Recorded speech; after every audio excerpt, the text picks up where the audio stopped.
Good morning, everyone. Shalom. Welcome to another Jewish morning meditation. I am Rabbi David Eli Grundland. As we continue in our thought process here, we're going to look at the word called ra'ayon. Right? We are talking about this category. It says elu dvarim she'en lahem shiur. These are things with no measure, and one of them is called ra'ayon or re'ayon. And traditionally, what Ra'ayon was, it spoke of seeing Jerusalem on the three harvest festivals, Pesach, Shavuot, and Sukkot. There was a mitzvah to go up to make an aliyah, an ascent to Jerusalem, and bring an offering there at the temple at the Beit HaMikdash. Now, even just going to see Yerushalayim was something called Ra'ayon. There was a mitzvah in and of itself just to lay your eyes upon holiness, upon Kedusha in the world. To see holiness is a mitzvah, and it's one which we are being taught has no measure. Now, how do we take that? Sure, we can, if we're in Eretz Yisrael, go to Yerushalayim. Go as often as you can. Go to the Kotel as often as you can. Lay your eyes on Har HaBayit as often as you can. But what about here in Toronto, where I can't necessarily go all the time, where I can't just, walk down the street, get on a bus, whatnot, and go to Israel? Sure, I can get on a plane, but that's also not so simple. So how do I deal with that in my own life? And like I said, it takes on this life of seeing Kedusha, seeing holiness in the world.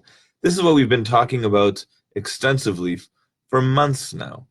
The idea that when I look at the world, I can see holiness, I can see godliness, and I can see an opportunity to serve God, and I can see a place where in which God shines its light into the world. And this is what we're going to call Re'ayon in a general sense. And there's no measure to it.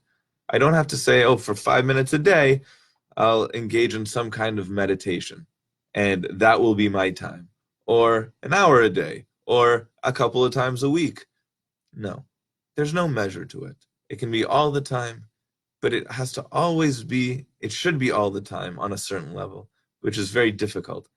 But it should always be on my mind as something to do.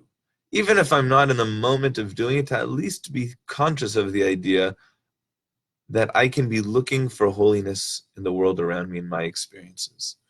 The famous Baal Shem Tov, Rabbi Israel ben Eliezer, the founder of the modern Hasidic movement, used to say that in every word of Torah, of Tefillah, and even every letter, that there are worlds, there are souls, and there is divinity.